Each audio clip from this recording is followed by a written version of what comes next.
She expected the cowboy to walk away after hearing her secret, so why did he reach for her hand instead? A gust of winter wind rattled the church windows as the stranger unfolded a stack of old medical records. Nora's fingers froze around the braided leather Wyatt had just offered her. Snowmelt dripped from the man's coat onto the wooden floor. Across the crowded room, Wyatt didn't look at the papers. He looked only at her. Then the stranger cleared his throat and spoke the words nobody expected to hear. If you love heartfelt Western romances, stay with us for this unforgettable story. The wind had been fierce the night before. By sunrise, broken branches lay scattered across the southern edge of Elk Ridge, and one section of Nora Whitaker's fence had collapsed into the tall yellow grass. Nora stood beside it with a hammer tucked into her belt and a coil of wire draped over one shoulder. The morning air carried the sharp smell of pine from the Bitterroot Mountains. Frost still clung to patches of ground where sunlight had not yet reached.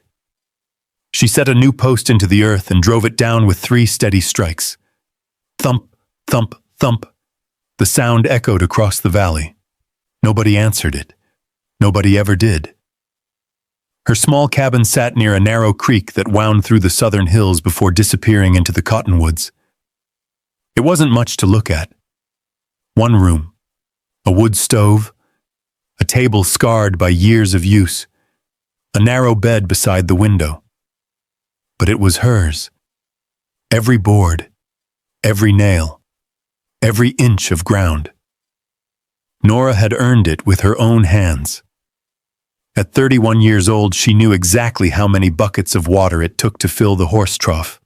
She knew which corner of the roof leaked during spring storms. She knew how to mend a saddle, treat a lame horse, and stretch a sack of flour longer than most families could. There was comfort in knowing what could be fixed. The things that couldn't be fixed were harder. 5 years earlier, a fever had nearly killed her. She still remembered the smell of medicine inside the tiny clinic in town, the old doctor's spectacles, the way he refused to meet her eyes when he delivered the news.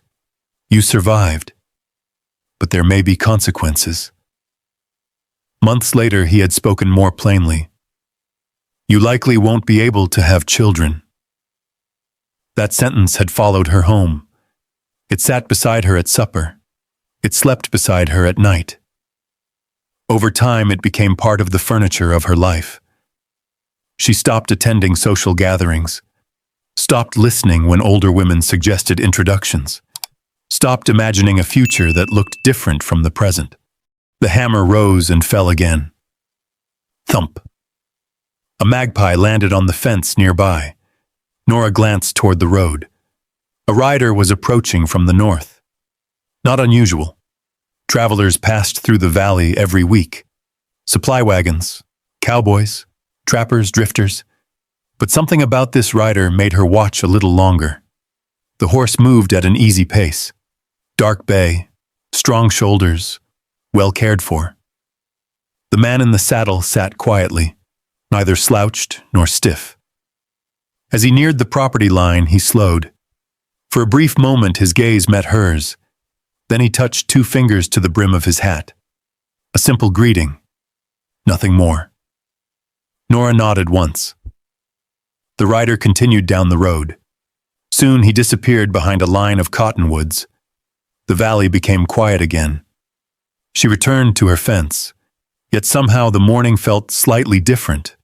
Not better, not exciting, just different, like a window cracked open enough to let fresh air into a room. By noon, she carried vegetables inside. A kettle simmered on the stove. She sliced onions onto a cast-iron pan and listened to the familiar crackle. Outside, the wind had calmed. The creek murmured softly beyond the window. She ate alone at the table, as always. Afterward, she stepped outside to repair a loose shutter hanging beside the cabin door. She had just climbed onto a wooden crate when she heard hoofbeats again. Slow, measured, closer this time. Nora looked up. The same rider had returned. He stopped near the gate. For a moment, neither spoke. Then he removed his hat. "Afternoon, ma'am." His voice was low and even, not loud, not timid, just respectful. Nora climbed down from the crate. "Afternoon." The horse shifted its weight. Only then did she notice something wrong. Its left front leg. The animal wasn't lame exactly, but it favored one side. The rider noticed her looking. "He stepped wrong crossing a rocky creek this morning." Nora approached slowly. The horse lowered its head. She ran her hand carefully down the leg. The animal stayed calm. "Nothing broken," she said. "That's good news. He needs rest and water." A small smile touched the corner of the man's mouth. "I was hoping you'd say that. Mind if I borrow some?" Nora gestured toward the well. "Help yourself." He led the horse through the gate.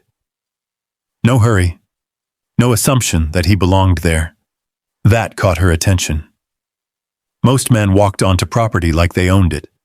This one waited for permission. While he drew water, Nora adjusted the horse's leg wrap. The rider watched quietly. "You know horses. I make part of my living fixing the damage they do to themselves." That earned the faintest hint of laughter. The sound disappeared almost as quickly as it came. When the horse finished drinking, the man secured the bucket exactly where he'd found it. Another small thing. Another thing most people wouldn't bother doing. "Thank you," he said. Nora nodded. "Safe travels." He settled into the saddle. For a moment she thought he might say something else. Ask a question. Introduce himself. Instead, he simply tipped his hat again, then rode away. The sound of hoofbeats faded into the distance. The valley returned to silence. Yet she found herself standing there longer than necessary, looking toward the road, listening. Eventually, she shook her head and returned to work. As evening settled over the mountains, the temperature dropped quickly. Shadows stretched across the valley floor. Nora carried firewood inside and locked the door. The cabin filled with the scent of burning pine. She read 2 pages from an old borrowed novel before setting it aside. Outside, darkness settled over the land. The sort of darkness only western valleys knew. Wide, deep, endless. Hours later, while washing a coffee cup before bed, she heard something. A distant sound. Then another. Hoofbeats. Nora froze. Nobody visited after dark. Not this far from town. She set the cup down and moved to the window. A horse stood outside, and beside it stood the same cowboy. Moonlight silvered the brim of his hat. He wasn't approaching the house, wasn't knocking, just standing near the gate as though uncertain whether he should disturb her. Nora's pulse quickened slightly. The man lifted his head toward the cabin, and for the first time that day, she wondered why he had come back. Again. Nora waited by the window. The lamp beside her cast a soft glow across the cabin floor. Outside, moonlight silvered the grass and turned the creek into a ribbon of pale light. The cowboy remained near the gate, not moving, not calling out, simply waiting.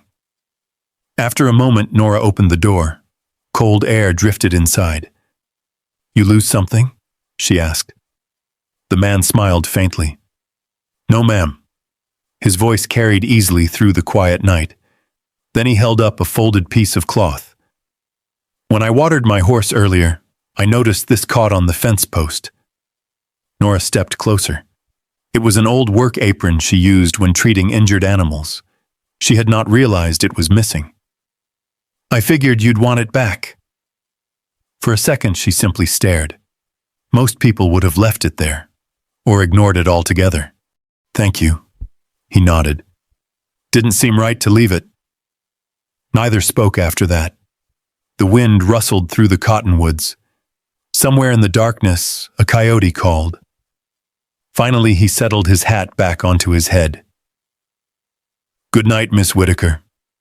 Then he turned his horse and disappeared down the road.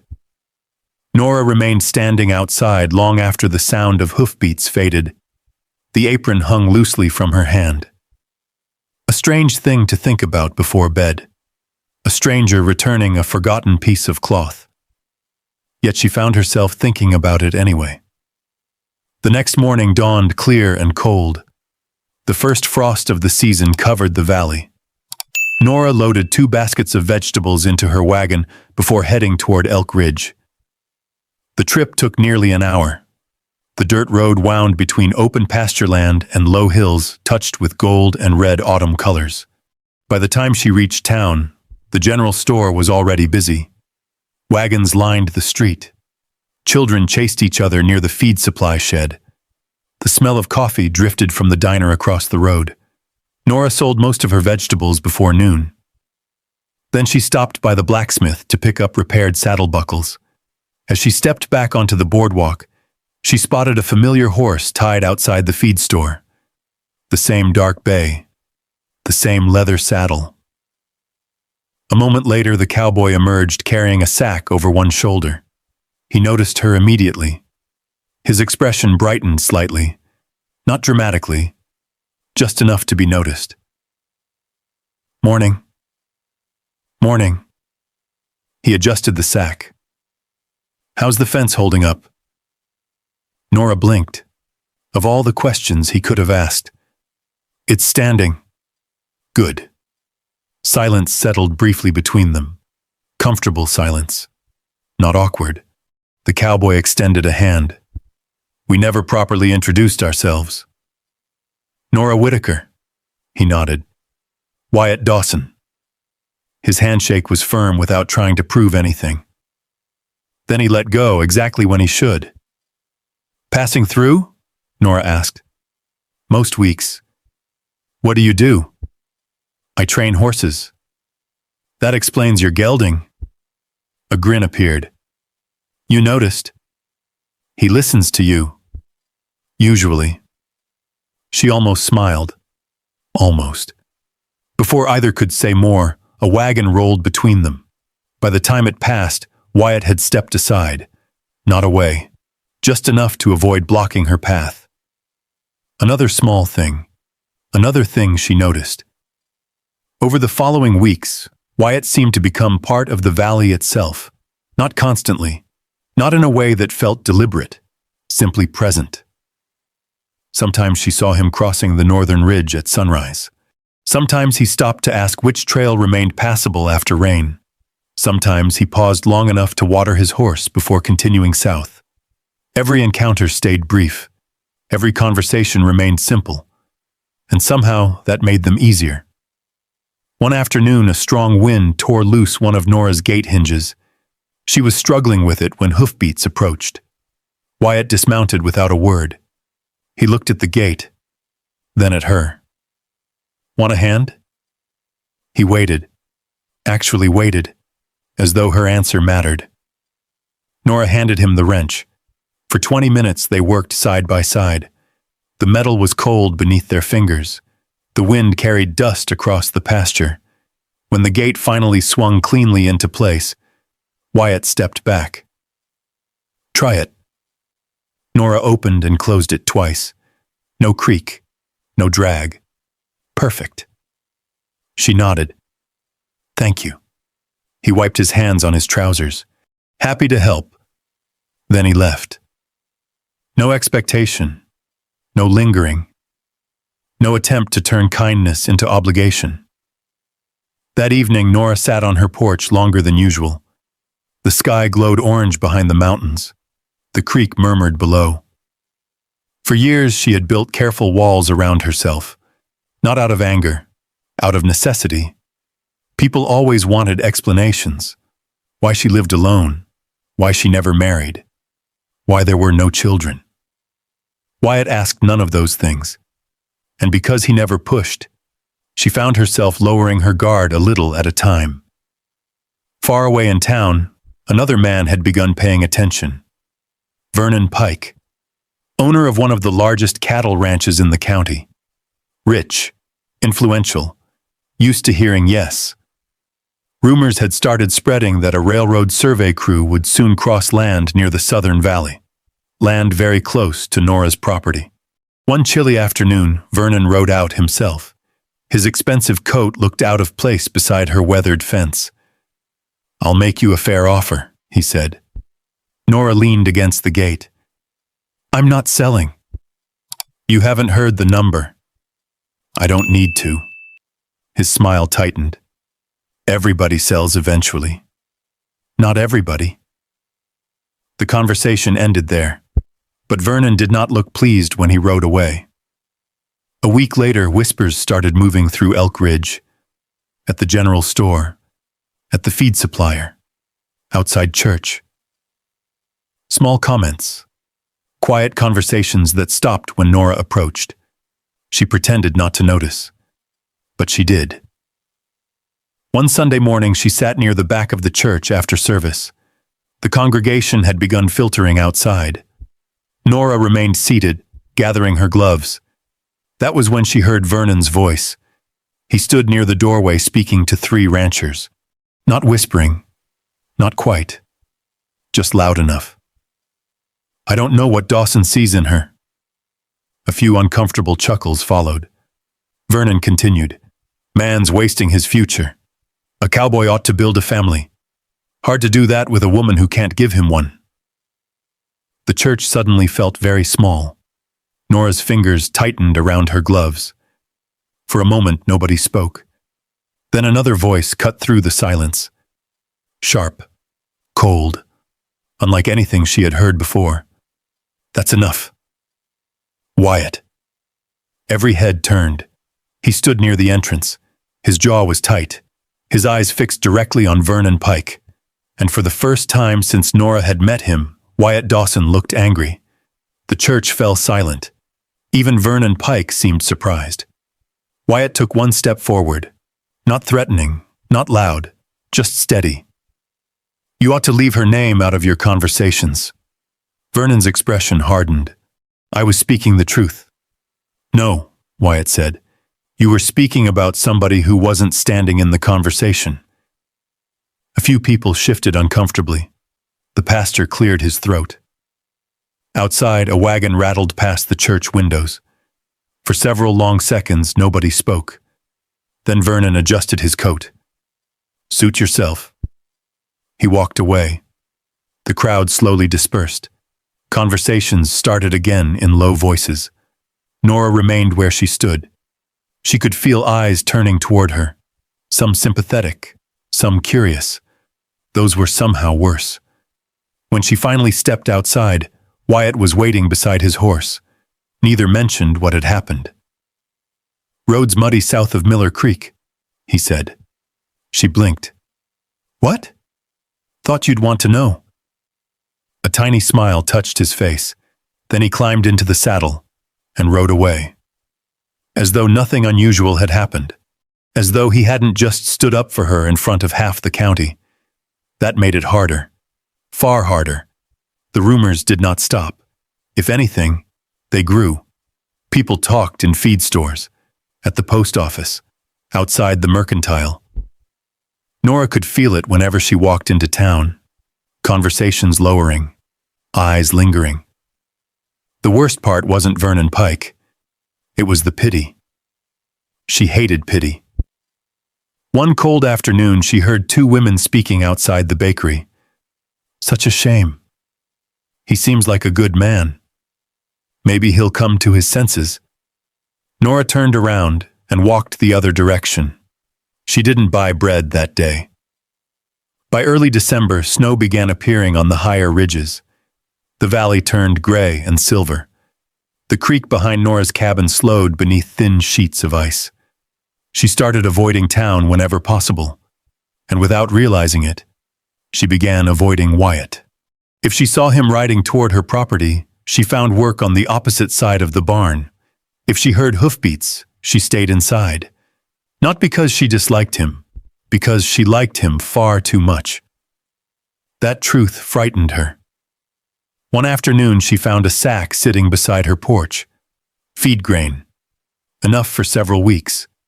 No note, no explanation. She didn't need one. The tracks in the snow told her everything. A week later, she discovered a broken section of fence repaired before she had noticed it needed repairing. Again, no note. Again, no explanation. Always the same. Kindness that never asked for recognition. Kindness that expected nothing back. The days shortened. The temperatures dropped. Then the storm came. People talked about it afterward for months. A blizzard rolling down from the mountains with almost no warning. By mid-afternoon, the sky had turned white. By evening, visibility had disappeared completely. Nora had just secured the barn doors when she heard a horse struggling against the wind. She turned. A dark shape emerged from the swirling snow. Horse first, then rider. Wyatt. The animal stumbled into the yard. Snow coated Wyatt's hat, shoulders, and gloves. "You all right?" Nora shouted. "Barely." The wind swallowed half the words. She grabbed the horse's reins. "Get inside." They hurried through the storm.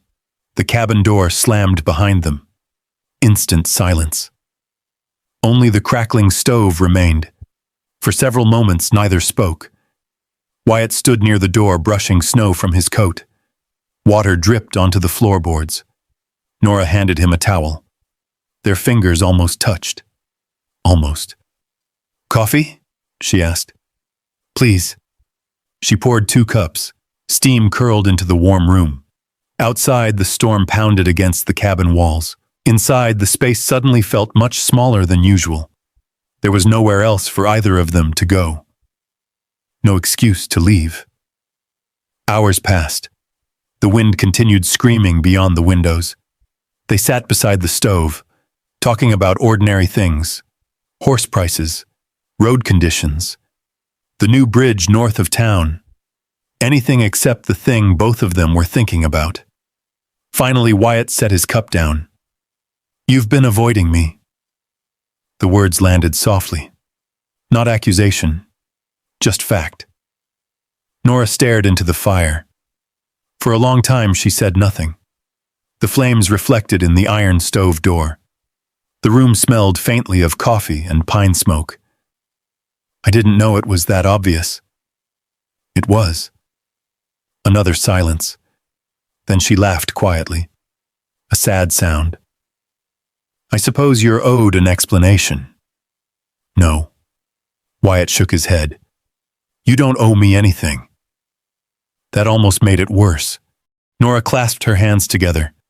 The story had lived inside her for years, untouched, unspoken, safe. Now the words felt heavy. "I got sick 5 years ago." Her voice barely rose above the fire. "A fever." Wyatt listened. Nothing more. No interruption. No questions. "The doctor saved my life." She swallowed. "Then he told me I'd probably never have children." The room became very still. Outside, snow battered the cabin. Inside, even the fire seemed quieter. Nora looked down. Not at Wyatt. At her own hands. The same hands that fixed saddles, built fences, delivered calves. Hands that had built an entire life.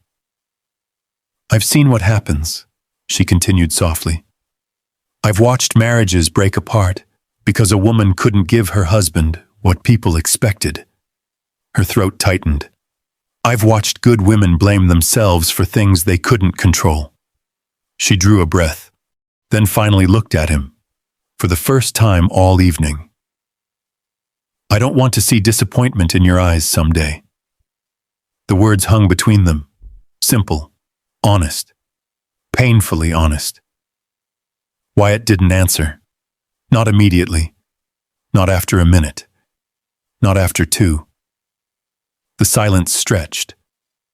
Long. Heavy. Nora's heart slowly sank. She knew this silence. Everyone knew this silence. The silence before someone leaves. The silence before kindness turns into distance. The silence before reality wins.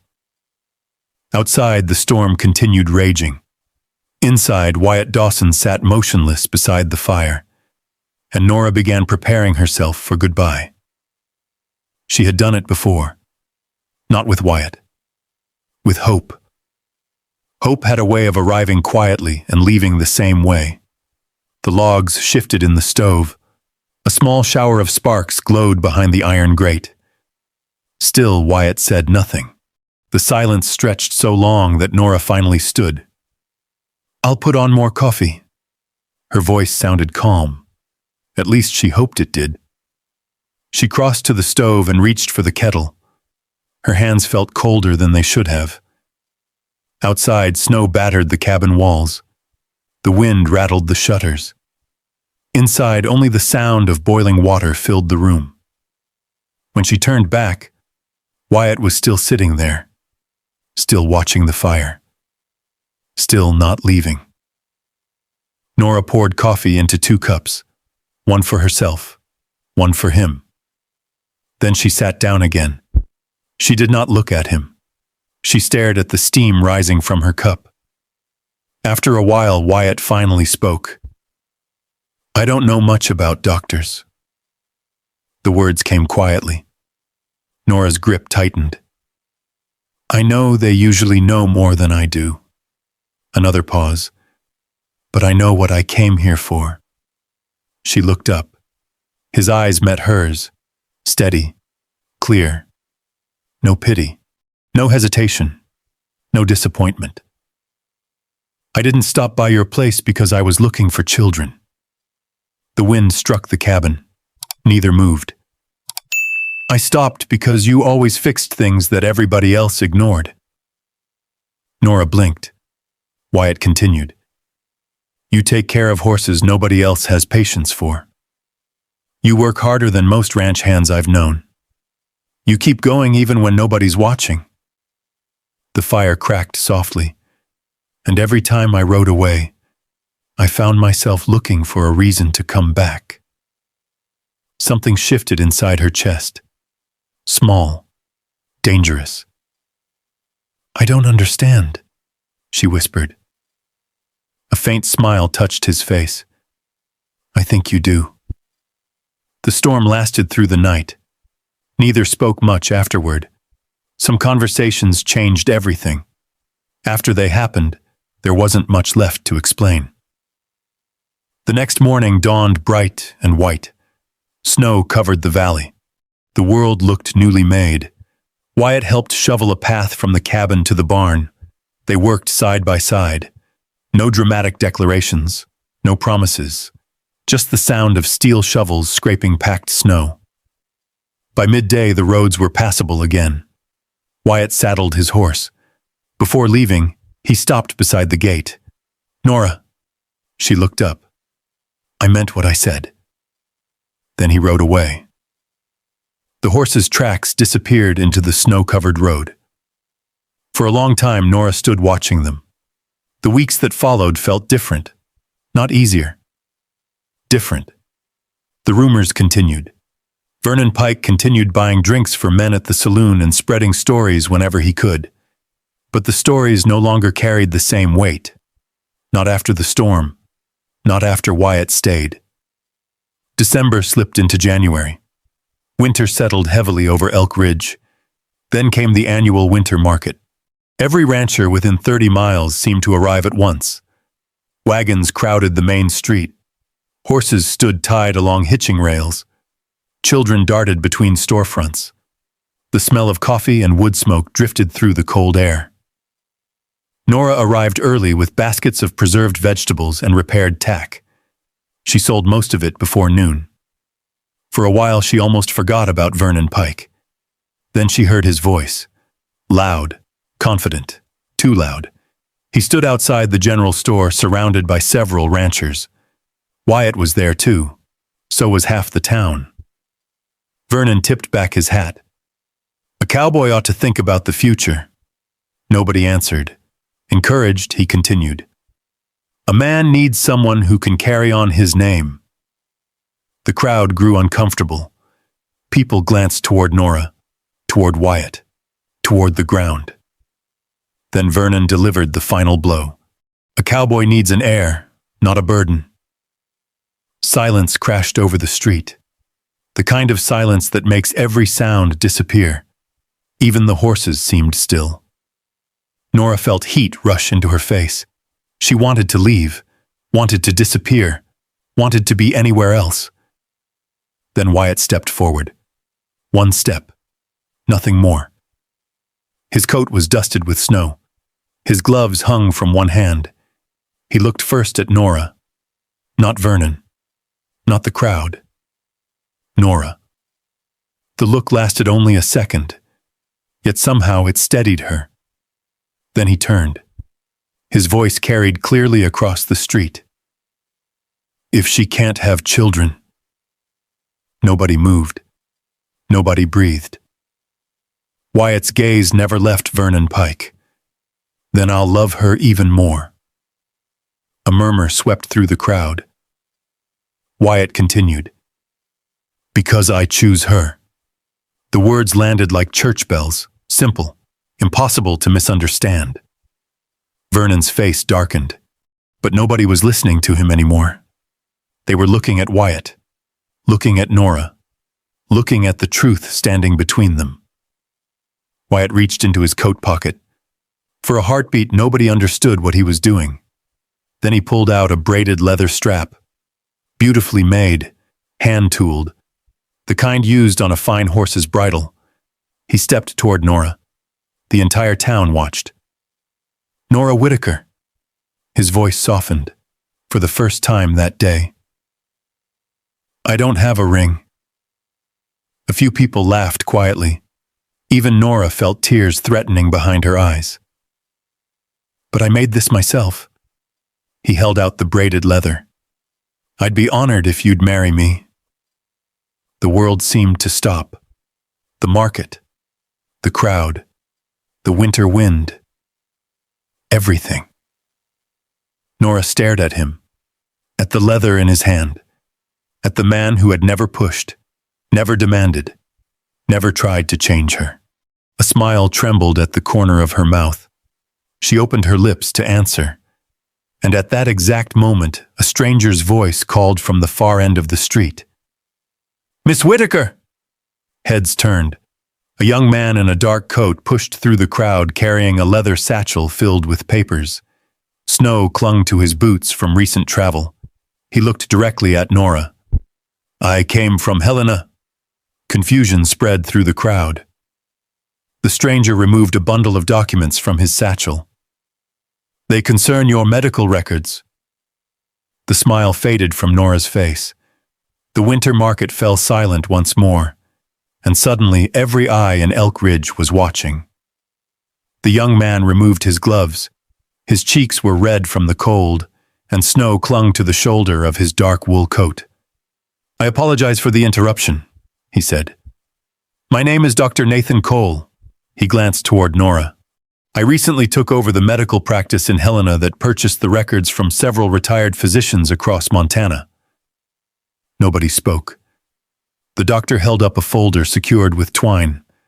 I came because I found something concerning in Miss Whitaker's file. Nora felt the ground shift beneath her. The crowd seemed farther away now. Even the cold wind felt distant. Dr. Cole continued carefully. The physician who treated Miss Whitaker years ago made conclusions based on limited information. Vernon Pike frowned. Wyatt never looked away from Nora. I cannot say what is certain today, the doctor said. Only that the original diagnosis should never have been treated as final. A murmur moved through the crowd. Nora barely heard it. For years she had built her life around a sentence spoken in a small examination room, a sentence she had never questioned because she had trusted the man who said it. Now someone was telling her that certainty had never been certainty at all. The doctor lowered the papers. If you wish, Miss Whitaker, I'd be happy to examine you properly when convenient. Nora nodded slowly. She could not think of anything else to do. Then she felt Wyatt's hand close gently around hers, not pulling, not urging, simply there. The crowd disappeared. The rumors disappeared. The years disappeared. Only that small gesture remained. A question still hung in the air, one she had not answered. Nora looked down at the braided leather strap in Wyatt's hand, the one he had made himself. Then she looked back up. His expression hadn't changed. Not after the doctor's words. Not before them. She saw the same man who had repaired her gait, returned her apron, stayed through the blizzard, and chosen her before anyone suggested hope might still exist. A tear slipped down her cheek. She laughed softly and shook her head. Wyatt Dawson.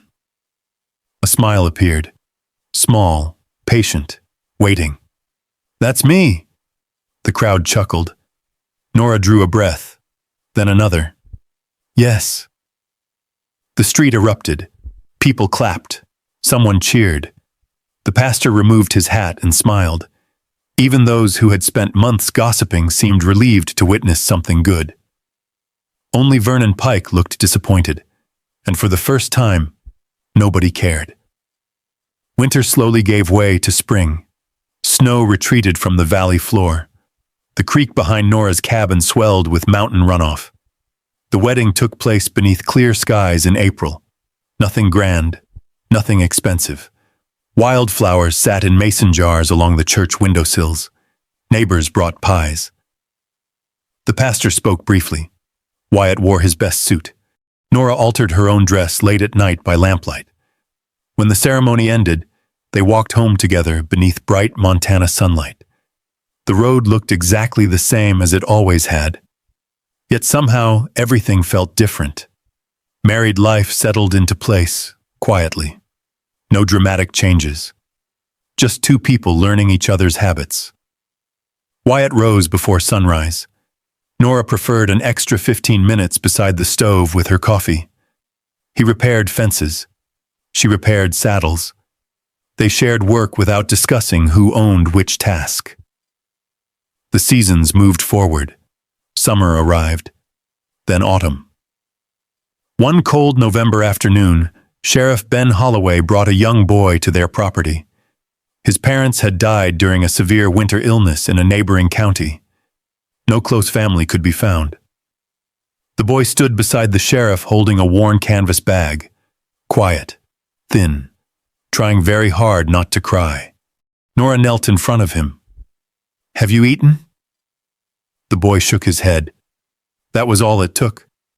A bowl of stew appeared on the table. A blanket appeared beside the stove. A room appeared where none had existed before. The adoption happened months later. Official papers, county records, simple signatures, nothing dramatic. By then, the boy already felt like family. Life moved forward, peacefully. Almost a year passed. Then Nora began feeling tired. Not ordinary tired, different. She blamed long days, the garden, the livestock, the endless chores that came with ranch life. But the fatigue lingered. Some mornings coffee smelled wrong. Some afternoons she needed to sit down unexpectedly. Wyatt noticed immediately. You should see a doctor. I'm fine. You said that yesterday. She smiled. So did you when you broke your wrist. He couldn't argue with that. Still, he convinced her to visit the clinic. Dr. Cole greeted her warmly. The examination took longer than expected. Nora waited near the window afterward. Outside, spring sunlight warmed the main street. A delivery wagon rolled past the mercantile. Somewhere nearby, a hammer struck wood. Ordinary sounds, ordinary day. Then the doctor returned. He carried a paper in one hand, and an expression she couldn't read. Dr. Cole sat down slowly. For several seconds, he simply stared at the document. Then he laughed. Not loudly, not mockingly, just with genuine surprise. Nora's stomach tightened. What is it? The doctor looked up. His eyes shone. Mrs. Dawson, He paused. I believe you're expecting a child. The room disappeared. Not literally, but everything else faded. The desk, the shelves, the window, the doctor's voice, all of it. For a long moment she could only sit there. Then tears filled her eyes. Not because she had finally received something she once wanted, but because she realized something important.